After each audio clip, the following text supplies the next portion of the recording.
here, apparently, for a lot of teams. Do you agree with the power levels that they're putting up here for Khaled? I feel like they might be over hyping this hero. Because so far, I feel like all Khalids they have lost, right? I mean, whoever picked the Khaled didn't really have the extended team fight that they wanted to go for. So Onic PH, when they picked it game number 1, it was just Yeah. overperformed, and they just destroyed Onic PH. But onto the other side of game number 2, it was Onic PH who abused this Khaled. I mean, it's like Flap had a good game.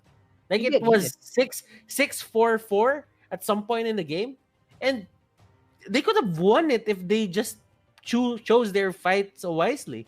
But Onic PH, they did have the better decision making that game. So I'm just saying, Bren Sports, they might make the most out of this Khaled right now if they just go for those heroes and they just go for a deny pick. What do you think about this, Rockhart?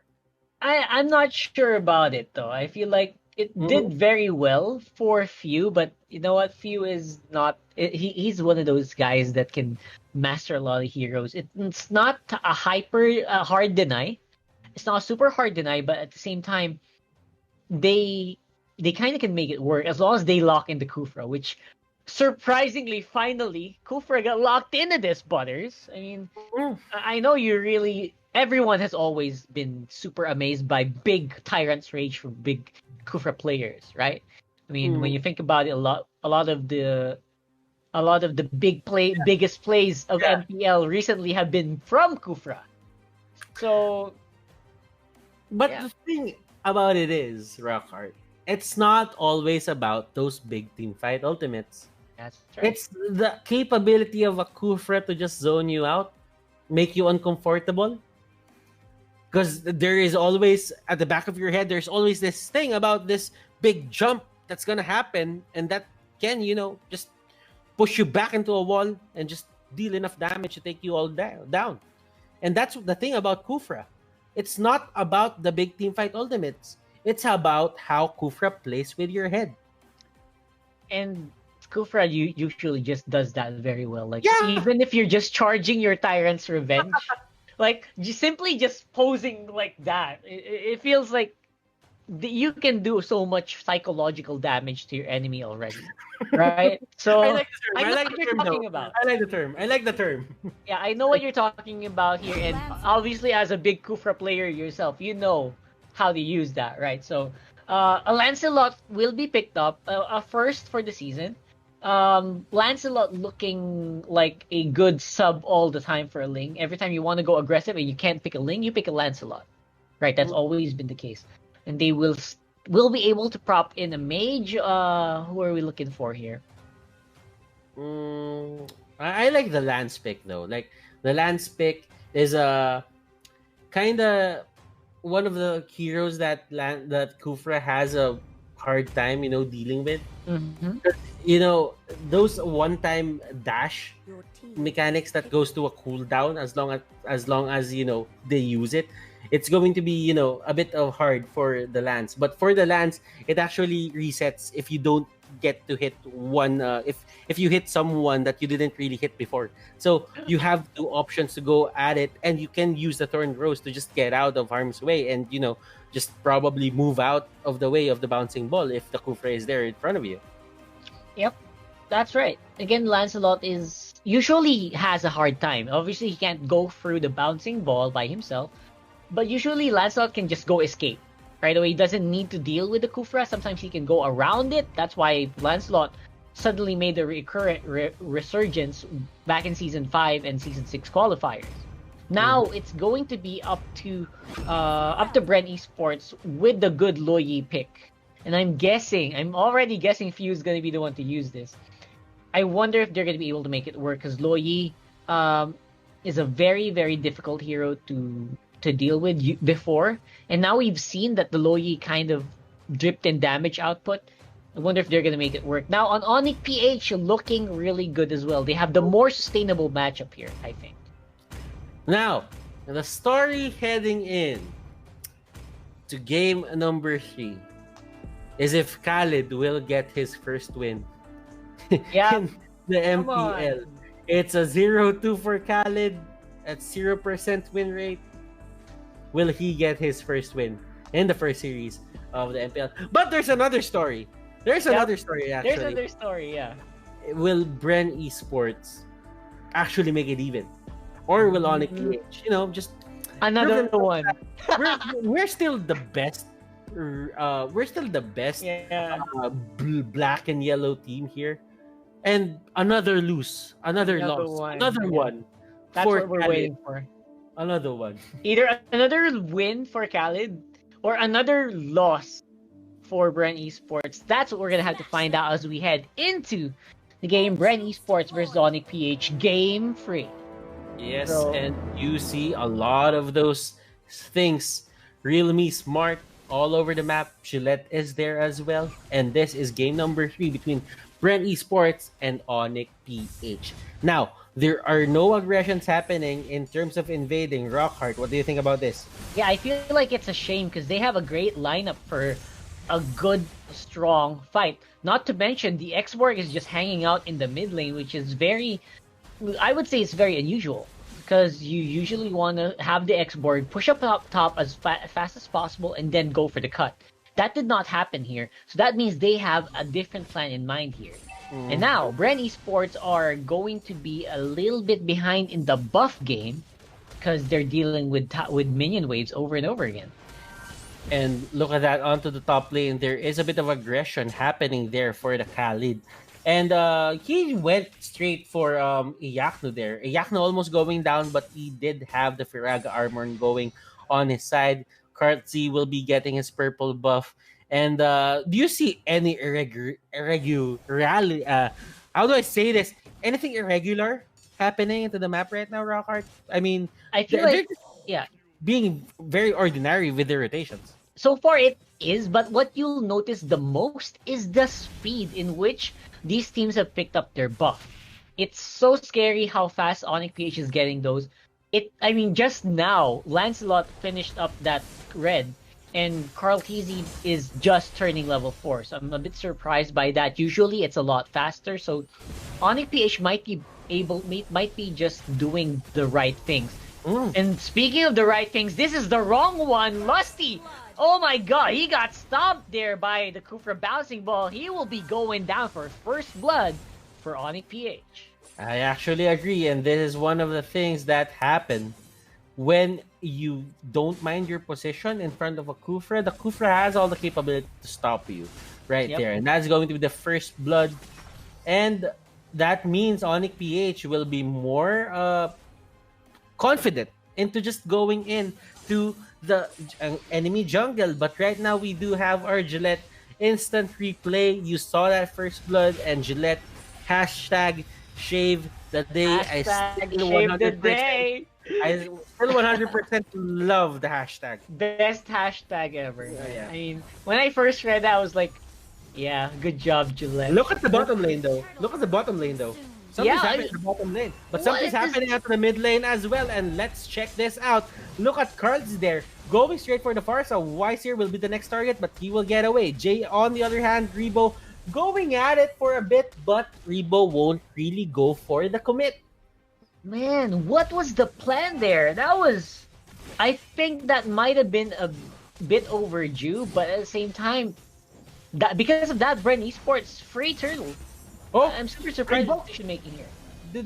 Okay, Rebo didn't really steal it. They got the retribution, but it did kind of put a bit of a, a thorn in the heart there for inside of Onic-Ph. That might have been the purple buff going to the other side. But yeah, they still got it. They still have the retribution. And Lusty almost going down to the feathered airstrike, but it wouldn't really matter as they have all the mobility in the world to just get out of it. Now, Rockhart, things are really going well here for Rebo. He's just doing all the things that he wants, and right now we are actually seeing a pickoff here. Yeah, they are. I mean, I And- feel like, oh my god, Rebo! That did not feel like a Uranus. Is that how far ahead Venus is on the Farsa already? I mean, Man. we do know that.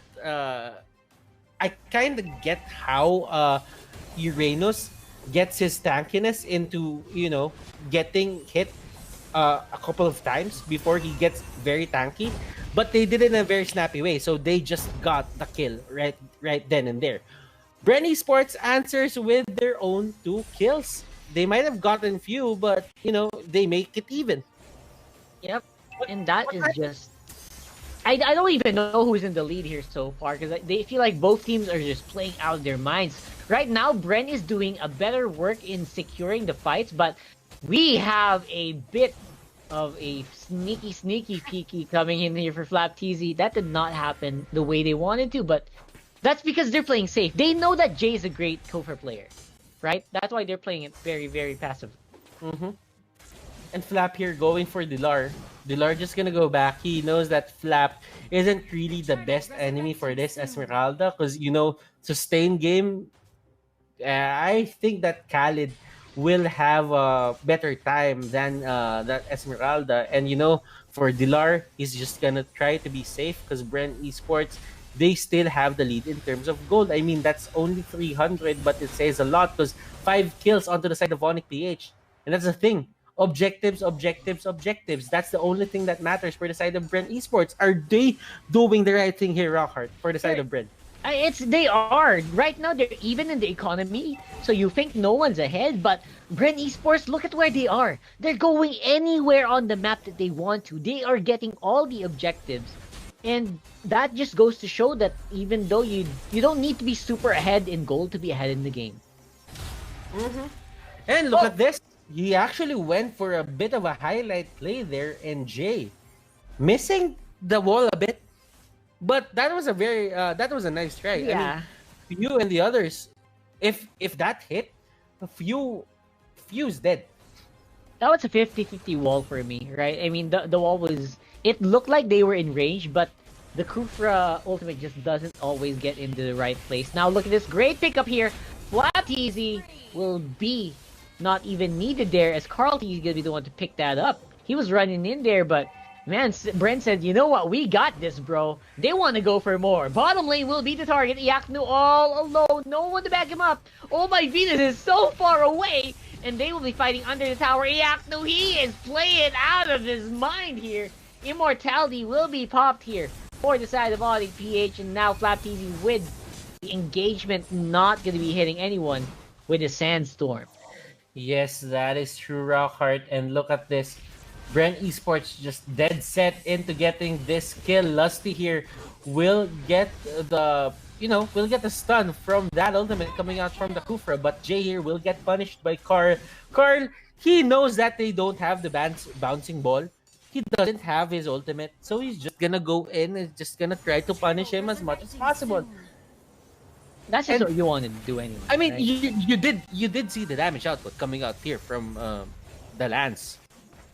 Yeah, I It's did. scary. That It's is so scary because that's because the buff on the turtle just gives him so much gold, right? He's been having the turtle buff for 3 consecutive times now, and that allows you to farm fast and fight like this. Whoa! That was an almost full engagement just by Carl TZ alone. The rest of Bren here closes it up really well as well, and now Bren Esports are decidedly in the lead on this one. Yaknu, on the other hand, is doing a great job just controlling the lane that he's in, but the pressure coming up from Bren Esports just way too much. Now, the purple buff will go to Kartzi, it doesn't go to Wise, and that will put Onic-Ph on notice. They are losing control of the map little by little. And remember, it might be little by little, but it all adds up. Rockhart, what do you think Onic-Ph needs to do to get back, to get back in this game? Man, I feel like Onic-Ph just needs to slow down the role of Carl TZ. They need to focus on this Carl TZ, but at the same time, it's so difficult to do if you're Jay. Because, okay, if you don't hit the Tyrant's Revenge, that's it. Like, the Lance is just gonna walk all over you. And that has been happening over and over again here in this game. And so what they need to do now is just basically just make sure that they can engage in one good team fight. And I don't think that's gonna happen here, especially now that they don't have Last Insanity for Yaku. Oh my goodness! Look at Lusty. He's just for the punish, Iakno didn't really have time to, react at that point. And Rebo, they're probably trying to go for a fight here. Rebo and the others, they really just want to, fight as much as possible. But Yeah. Onic PH, they're being very cautious. No react, no. Right now. Yeah, The problem thank you for the pun. I really needed that point. I feel like they're lacking in terms of that, and Iakno, because of the late last Insanity as well, was not able to utilize the spell vamp for that skill, right? Because you can sustain for a long time with last Insanity if you are hitting spell vamps on a lot of enemy targets. That did not happen there. It happened super late, and because of that, they lost turret, and now they will possibly lose the Lord as well.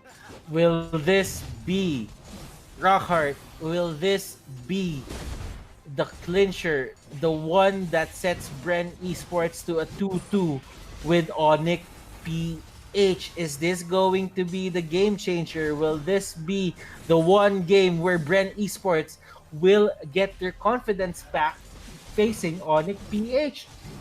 Will this be Khalid's first win in MPL? Congratulations PH. ever, right? I mean PH. PH. There's a possibility that he actually won in the other, countries. But right now, for the PH, it's a 0-2 for Khalid. And those are the things that we really need to look out for. Exactly. You always have to look out for these win rates because that will determine whether or not you should actually pick it up for ranked games, right? If it actually is a good draft, and if it's really a good first two pick priority. I feel like I've been browsing social media on the break, and Midnight said, you know what, that's not gonna be a good second pick. But will he be proven wrong though? As we head into this fight in the mid lane, Carl TC already cleaning up the backline with the double. Will he get more? He slows down Iaknu, pops that immortality, and waiting for the next wave of minions. Top and bottom are already pushing, and Jay cannot handle the pressure here for the bottom side. That is a last-ditch Tyrant's Rage, but not going to be to any avail. Kartzy going in. Dilar will be the next target. He will go down. And look at this. Kartzy going to the middle. And he tries to take down the turret. But Kartzy has something in mind. He just takes down the minions onto the bottom side. He goes straight for Oh My Venus. Oh My Venus is down. And this might be it. The confidence of Bren Esports is oozing. In reality, goodness gracious, Iaknu, he goes down. Wise, he goes down as well. Lusty and the others, Flapsy, they are just marching on, taking down everyone on their path, and they really want to get this win. Jay is the last line of defense. Onic PH, they lose the first series of MPL against Bren Esports, and Bren Esports, it's now a 2-2 in the regular season.